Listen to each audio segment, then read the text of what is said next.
Hello everyone, welcome again to the YouTube channel, and today we are going to be doing a reading of the Ladybird classics, The Secret Garden.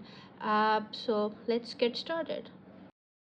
So the story itself is by Frances Brunette and it's retold by Joyce Friday and is illustrated by Annie Wilkinson. Chapter 1. Mary Lennox. Mary Lennox was a spoiled, rude, and bad-tempered child. She was never really well, and she was thin, miserable, and sour-faced. No one liked her at all. None of this was really Mary's own fault. She was born in India, where her father worked. He was always busy with his work and paid no attention to his daughter. Her mother was very pretty and cared only for parties and pleasure. She left Mary in the care of an Indian nursemaid who gave the little girl everything she wanted so that she would not cry and upset her mother. So, not surprisingly, Mary grew up into a spoiled and most unpleasant girl. One hot morning when Mary was 9 years old, she had a strange feeling that something was wrong. From her room, she heard shouts and cries and the patter of hurrying feet, but no one came to her. She lay back on her bed and fell asleep. When she awoke, the house was silent. Still no one came to her, and she was angry that she had been forgotten. Suddenly the door opened and two Englishmen came in. "Why was I forgotten?" Mary asked, stamping to her feet. "Why does nobody come?" "Poor little kid," said one of the men. "There's nobody left to come." That was how Mary learned that her father and mother had been killed by a disease sweeping the country. The servant had died too. Mary was alone. There was no one in India to look after her, so she was sent all the way to England to live with her uncle, Mr. Gavin, at Misselthwaite Manor in Yorkshire. In London, Mary was met by Mrs. Medlock, her uncle's housekeeper. Mary disliked her at once.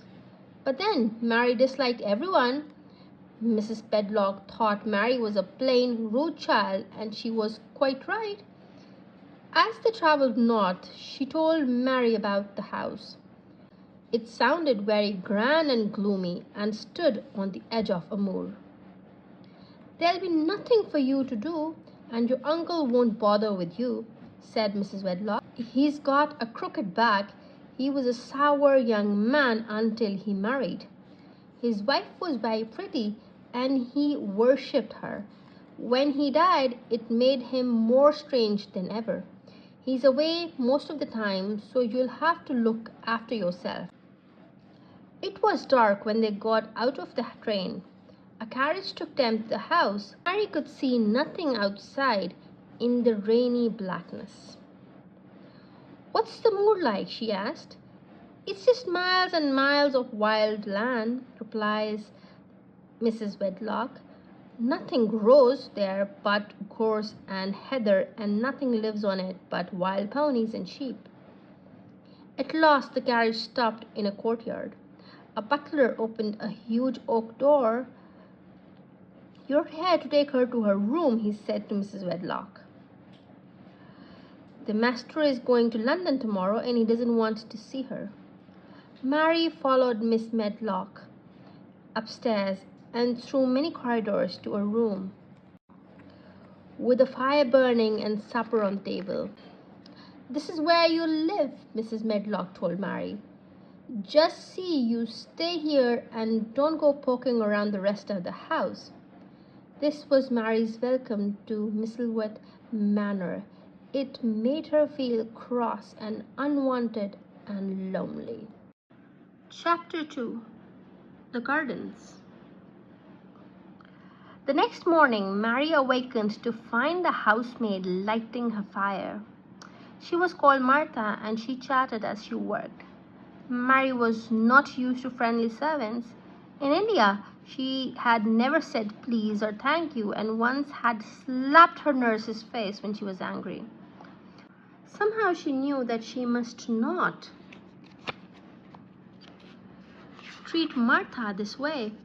At first, Mary had no interest in Martha's chatter, but little by little she began to listen to the friendly Yorkshire voice. "Oh, you should see all of my brothers and sisters in our little cottage on the moor," Martha said. "There's 12 of us, and my father only gets 16 shilling a week. My mother has a job to feed 'em all for that. The fresh air on the moor make 'em strong and healthy. Our Dickon, he's 12.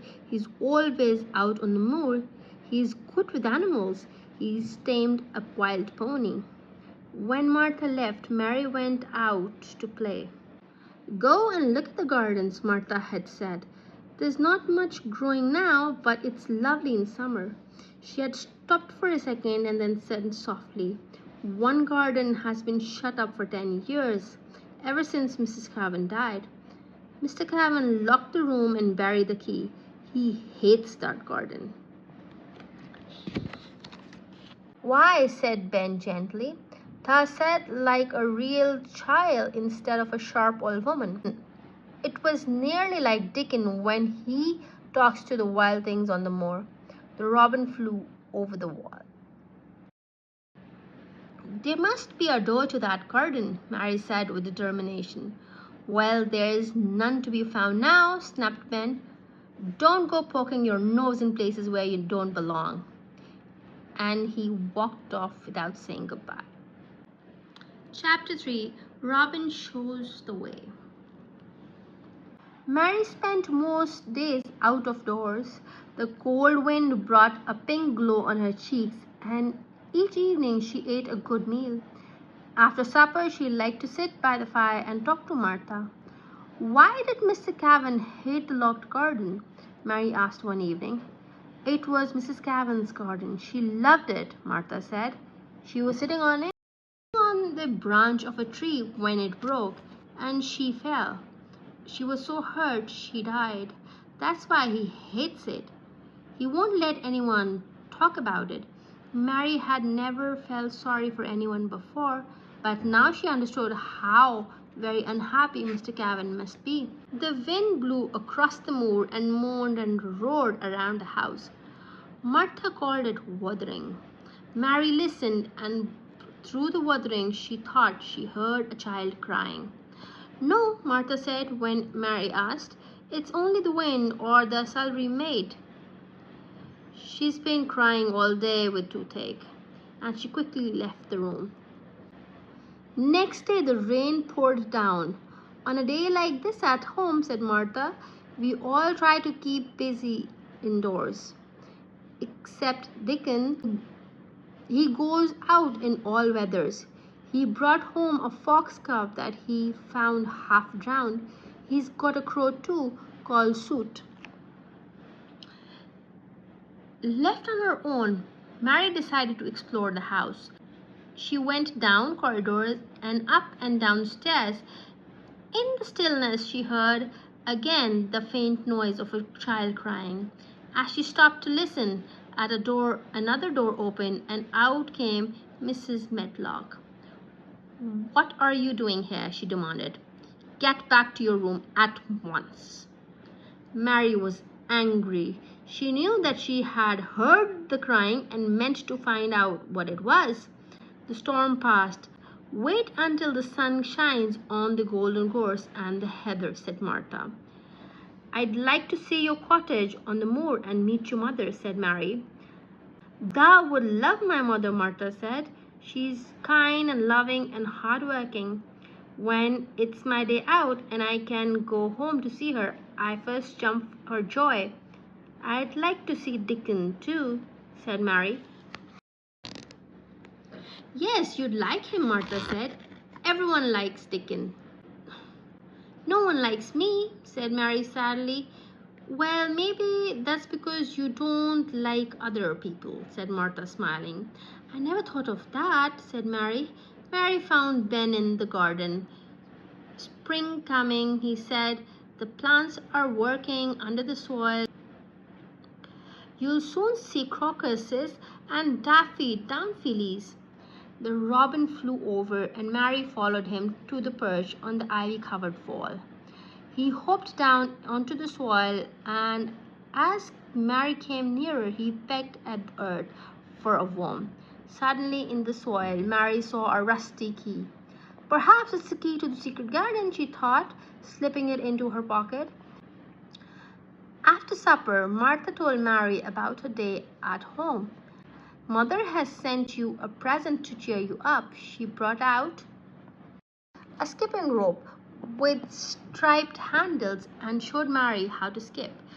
Your mother is very kind, said Mary, wondering how Martha's mother could have spared the money to buy her a rope. Now, wherever she went, Mary skipped, and the more she skipped, the stronger she grew. Chapter 4. Dickon. One morning, Mary was watching the robin on his perch on the wall when suddenly something happened that felt like magic. A gust of wind blew the ivy on the wall, and under the leaves, Mary saw a door. She felt for the key on her pocket and tried it in the lock. It was very stiff, but she could just turn it. The next second, she was in the secret garden.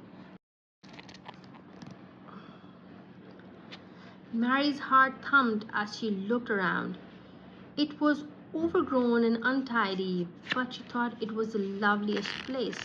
She saw the green shoots of bulb pushing up through the soil, and she pulled the weeds away to make room for the horses and snowdrops. Time slipped by as she went on weeding and clearing dead leaves and grass. At supper time, she longed to share a secret with Martha, but she dared not in case she should be forbidden to go again to her secret garden. Instead, she said, I wish I had a bit of garden to grow things in. That's a lovely idea, said Martha. I'll try Dickon to bring some garden tool and seeds to plant.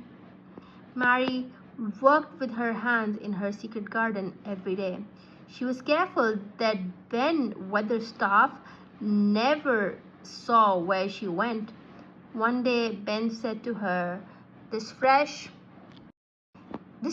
air is doing the thing. The fatter and not so yeller. The looked like a young plucked crow when the first came. Mary laughed. She even liked Ben on his grumpy days. One day Mary saw a boy sitting under a tree. 2 rabbits and a peasant were near him, and a squirrel clung to the tree above his head. They all seemed to be listening to the tune he was playing to a pipe. The boy got up slowly so as not to frighten the animals. His blue eyes smiled from his round, rosy face. I'm Dickon, he said to Mary. I've brought the garden tools and some flower seeds. His smile was so gentle and kind that Mary forgot to be shy. She felt that if animals trusted him, she could trust him too. After a while, she asked, Do you know about the secret garden? I've heard of it, he said, but I don't know where it is. Making sure no one was watching, Mary led him through the door in the wall. Dickon was amazed. He looked around at all the plants and trees. All these will grow, he said. There'll be flowers and roses everywhere in a few weeks. They worked together, weeding and pruning. Mary felt she had never known anyone like Dickon. Trying to speak in a warm Yorkshire voice like Dickon's and Martha, she asked, Does thou like me? He laughed. That I does, and so does Robin. After dinner, Miss Medlock came to Mary to see Mr. Cavan. He's going away tomorrow and wants to see you first, she said. Mary felt a little afraid and very awkward and stiff. But Mr. Cavan wasn't a bit frightening, nor was his back really crooked. His face was handsome, but he looked full of worry and misery. He asked if there was anything she would like. Mary asked for a piece of garden to grow for her own flowers. Of course, said her uncle. Take any bit of that's not being used. Mary knew which bit this would be. She could call the secret garden her own. Chapter 5. Colin. In the night, Mary was awakened by heavy rain and the wuthering of the wind. She couldn't sleep, and as she lay tossing in bed, she heard the crying again. "That's never the wind," she whispered. "I don't care what Mrs. Wedlock says. I'm going to find out what that noise is." Candlesticks in hand, she walked softly along the corridors. She saw a light shining under a door. She pushed the door open, and there lay a four-poster bed. She saw a boy crying pitifully. He turned suddenly and stopped crying. "Are you a ghost?" he asked, frightened. "No, I'm Mary Lennox," she answered. "Who are you?" "I'm Mr. Cavan's son, Colin," said the boy. "So I must be your cousin," said Mary. "Did no one tell you I'd come to live here?" "No, no one would dare," replied Colin. "I should have been afraid you'd see me. My father wouldn't let people see. He's afraid I'll grow up to be a hunchback. I'm always ill, so I stay here in bed. My father hates me because my mother died when I was born." "Have you always been here?" asked Mary. "Nearly always," replied Colin. "If I go out, people stare at me, and I can't stand it." "If you don't like people to see you," Mary said, "shall I go away?" "Oh, no," Colin answered quickly. "Stay and talk to me." Mary sat on a cushioned stool next to the bed, and they talked for a long time. Colin wanted to know all about Mary, and she answered all his questions. She told him how miserable and lonely he felt, even though he was given whatever he asked for. "All servants have to please me," Colin said. "It makes me ill to be angry, so everyone has to do as I say." "Do you think you'll get well?" Mary asked. "I don't suppose I shall," Colin replied. "I think I'm going to die. But let's talk about something else. How old are you?" "I'm 10, same as you," Mary said. "How do you know I'm 10? He asked. "Because the garden was locked 10 years ago when you were born," Mary answered. "What garden?" Colin asked, surprised. "Just a garden Mr. Cavan hates," Mary replied. "He locked the door and buried the key." "What's the garden like?" Colin persisted. "No one has been allowed to see it for 10 years, Mary answered, not to let him know that she had already found it. Colin wanted to know all he could about the garden, and they talked about the exciting thing that might find there. "I shall make them open the door," Colin said. "Oh no," cried Mary. "Let's keep it a secret. If they open the door, it will never be a secret again. Perhaps one day we may find the door. We could go inside and no one would know about it but us." "I should like that," said Colin. "I never had a secret before." Tired from talking, he fell asleep and Mary crept away. Chapter 6. Rainy Days. The next morning, Mary told Martha about the crying and how she had found Colin. Poor Martha was very upset. She thought she might lose her job for allowing Mary to find the young master of the house. "You needn't worry," Mary told her. "Colin was pleased and he wants to see me every day." "Thou must have bewitched him," Martha cried. "What's the matter with him?" Mary asked. Martha told her that since he was born, Colin had not been allowed to walk. His father thought his back was weak. A famous doctor had been to see him and had said he would get strong if less fuss was made of him. But still he was spoiled and given his own way. "Colin thinks he will die," said Mary. "Mother says there's no reason for a child to live if he can't get out of the fresh air." Martha replied, It's done me good to be outside, said Mary. Do you think it would help Colin? I don't know. He had a bad tantrum when he was taken into the garden. He got angry because he thought one of the gardeners was looking at him. He cried so much. He was ill all night. Well, said Mary, if he ever gets angry with me, I shan't go see him again. On her next visit to Colin, Mary told him about Dickon. He's not like anyone else, she said. He can charm the animals on the moor. When he plays his pipe, they come to listen. The moor sounds like a wonderful place, said Colin, but I'll never see it. I'm going to die. How do you know? Mary asked, feeling a little cross. Colin talked about dying almost as though it pleased him. Everyone says I will, Colin replied. I think my father will be glad when I'm not here. I don't believe that, said Mary. That famous doctor was right. They fuss of you, and they should let you go out. If you could only see Dickon, you'd want to get well.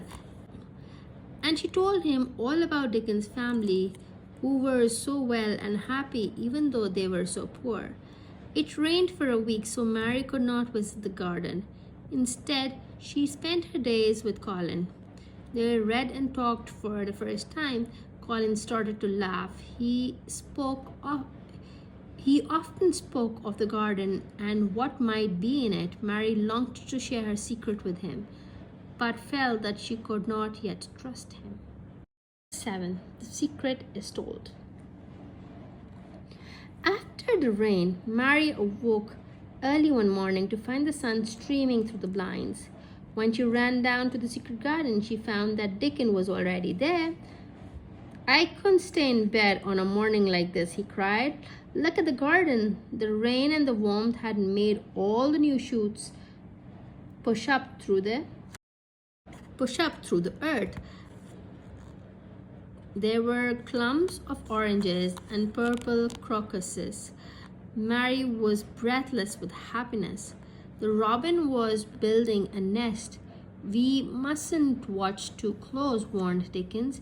He's too busy now for visiting and gossiping.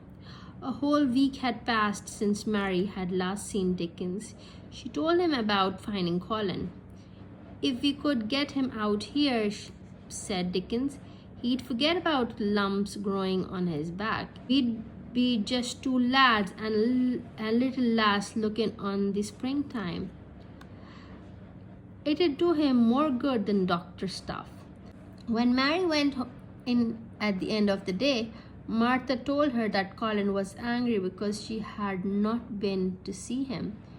I won't let that boy come if you stay with him instead of me, Colin raged. When Mary went to see him, You're selfish. You're selfish for not coming. What are you? Snapped Mary. You're the most selfish person I know. Well, I am going to die, wailed Colin. I don't believe it, said Mary sourly. You only want people to be sorry for you, but they're not. You're too nasty. She marched to the door and called back. I was going to tell you about Dickens and his fox and crow, but I shan't now. She shut the door firmly behind her. Later, as she thought of Colin's lonely day, her anger faded and she felt sorry for him. If he wants to see me tomorrow, she thought, I'll go and sit with him. In the night, Mary was awakened by noises in the corridor, and she could hear sobbing and screaming. It's Colin having a tantrum, she thought. She covered her ears, but she couldn't shut out the dreadful sounds. She jumped out of bed and stamped her foot angrily. Somebody must stop him, she cried.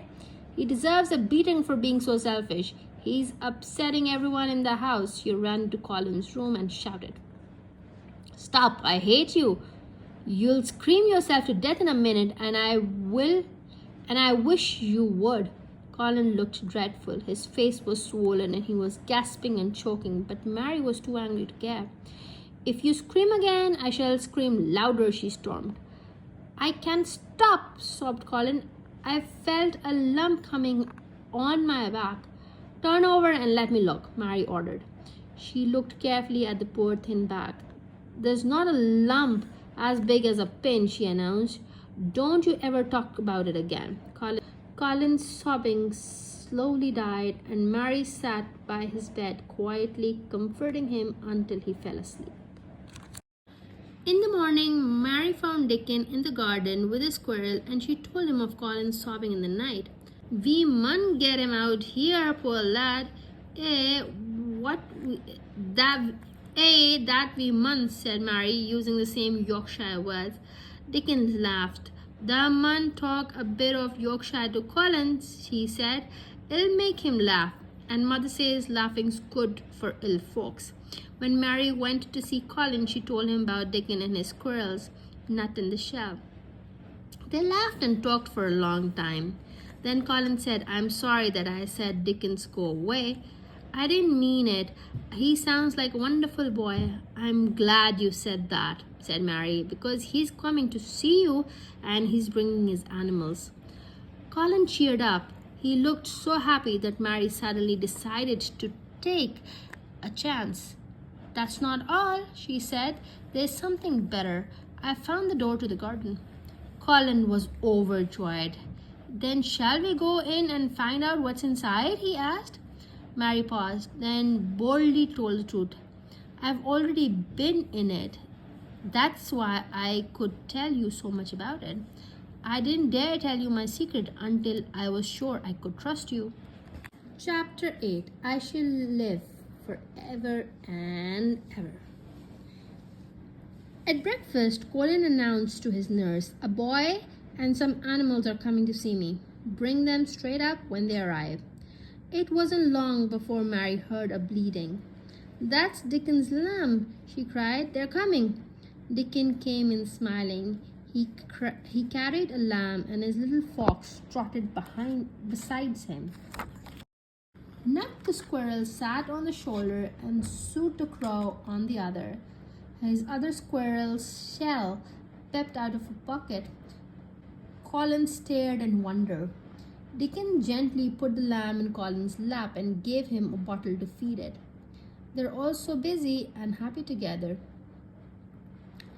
I'm going to see it all, cried Colin. That the mun, said Mary, and the mun not lose no time about it. Colin was put in his chair and Dickon pushed it along the paths. As they went, Mary told Colin about the places they passed. Here's where I meet Ben, she said, and this is where I saw the robin, and this, she whispered, this is the garden. Mary opened the door and Dickon pushed the chair inside quickly. Colin looked around for a long time, seeing all the things Mary had described. Then he cried out, I shall get well, I shall live forever and ever. That afternoon, the whole world changed for Colin. It's been a grand day, said Dickon. That it has, said Mary. Does that think, said Colin, that it was made like this ere all for me? My word, said Mary, that's a good bit of Yorkshire, and they all joined in the laughter. I don't want this day to go, said Colin, but I shall come back every day. That will, said Dickon, and we shall soon have thee digging and walking. Suddenly, Ben Weatherstaff's face glared down at them from the top of the wall. What are you doing in there? He shouted at Mary. Then he saw Colin and his mouth opened in surprise. Do you know who I am? Colin asked. That I do, Ben answered. That the poor crippled lad. Colin sat up angry. I'm not a cripple, I'll show you, he cried. He struggled out of the chair and with Dickon's help stood straight and tall. Look at me now, he shouted. God bless thee, lad, said Ben, and tears ran down his face. Colin remained standing. He suddenly felt his fear leave him. I'm not afraid anymore, he cried. It's the magic of the secret garden. It's working. to make all the plants grow, and it will work for me. That evening, Colin was quiet. After a long time, he said to Mary, I am not going to be a poor thing anymore. If I believe I shall get strong and well, the magic will make it happen. Chapter 9. Magic. Next day in the garden, Colin called Mary, Dickon, and Ben to him. I'm going to show you that the magic works, he said. Slowly taking a few steps at a time, Colin walked right around the garden. His face was flushed with joy. This must be the biggest secret of all, he said. I can walk and run well. I shall walk into my father's study and say, here I am, well and strong. It was very hard to keep the secret. The magic of the secret garden was making Colin bright-eyed and rosy-cheeked. Each day, Colin and Mary did exercises to make them strong, and they both grew plumper and healthier. Mary became pretty, and Colin no longer looked like an invalid. Everyone was amazed at the change. Now, while the secret garden was working its magic, Mr. Cavan was traveling in faraway places. For 10 years, he has been trying to run away from his sorrow and had refused to be comforted. Then one day, while walking in Austria, he sat down by a stream. Gradually, he felt his mind and body relax.